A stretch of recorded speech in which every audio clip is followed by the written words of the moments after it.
All right, so they're coming to the rescue, but my next guest says do not create an investment policy right now that's trying to front-run the Fed. Joining me now, Bahnsen Group Managing Director David Bahnsen. David, you also noted that it's important. It's an important consideration, right, for the Fed with respect to what they're trying to do with these lower rates.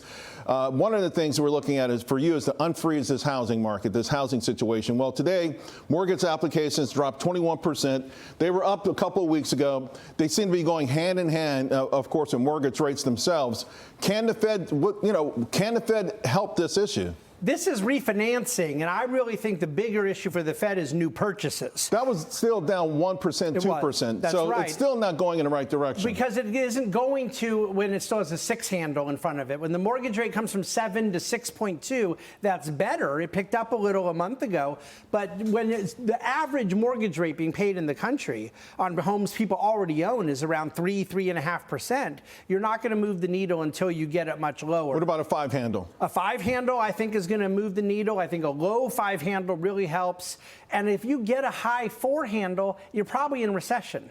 I just don't think you're going to get the long end of the curve down enough unless the 10 years at 3.5%, which would be a disaster. It would mean that this job growth issue really is a big problem. So the Fed's in kind of this tightrope situation. So let's talk about valuations, because in your note you noted that there are some pockets of the economy, or the market rather, where valuations are dangerously high. That word stuck out to me. Obviously, there's a lot of ways to monitor it. This is just one way. The Wilshire of 5,000.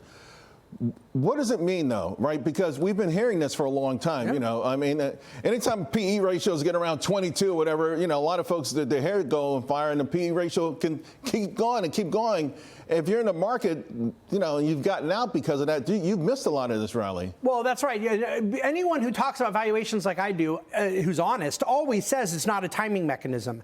It's that your forward return when you're buying at high valuations is going to be lower than when your forward return will be when you're buying a lower valuation. That part shouldn't be very complicated. The issue is how long it's sustainable and how much of the earnings we grow into the valuation. But I think that 23, 24 times forward earnings, where it's isolated to one pocket of the market, that's a huge risk. Okay, let's talk about something that's been worrying me. PE, private equity, private credit, alternatives.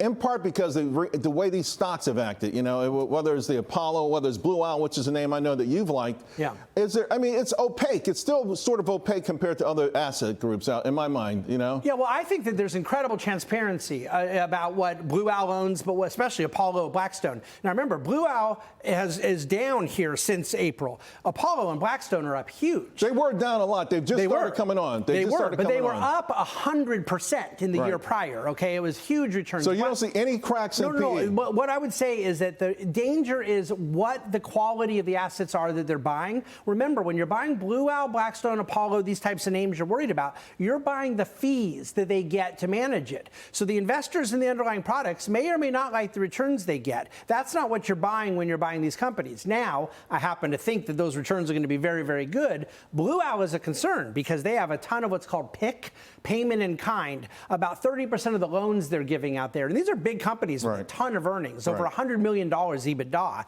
But they have a high percentage in PIK. It's going to pay out huge if everything goes well. If the economy goes into a recession, that's a bigger problem. That's what the market's pricing in. I'm saying to risk takers with over a 5% yield on Blue Owl with this kind of drop, and they're way below where their peers are. They've raised hundreds of billions. They're doing a huge thing for data center with Dubai. Blue Owl is a very attractive buy if you don't go into a recession. So just a little higher risk right now than maybe normal. Let's talk about a couple of your stock picks. Pepsi, obviously, you know, you're the dividend cafe master. Elliott's in there, streamlining their business silos. Also, of course, risk reward, right? Because it's obvious that you feel risk is elevated at this point. And that's the point I'm trying to make is this is not what you want to buy for momentum. This is anti-momentum. But this is if you want a contrarian play with value, that Pepsi, Merck, these are the types of names that are very undervalued relative to their own historical PE ratio. Let's talk about Merck for a moment. So yesterday, healthcare, you know, just I know you're not a technician, but this is a beautiful double bottom. We broke out through the 250-day moving average on strong volume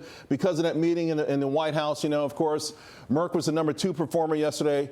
I know you think that kind of stuff maybe is a little gimmicky. You're more Well, I into like it when it helps me. again, a 4% dividend, R&D machine, 12 PE. Yeah. Again, you sleep. This is one of the you sleep at night, but there's also huge potential upside. With tons of billions of dollars of cash for more M&A, they can buy their R&D without having to wait 10 years for phase 3 approval from our bureaucratic Food and Drug Administration. So they really are in a better position to innovate. In the meantime, with Keytruda, they have a staple drug. All right, great stuff. I like the whole space. Great stuff. I know you do. All right. I love our conversations. We've got to make it a little longer next time. Yes, sir.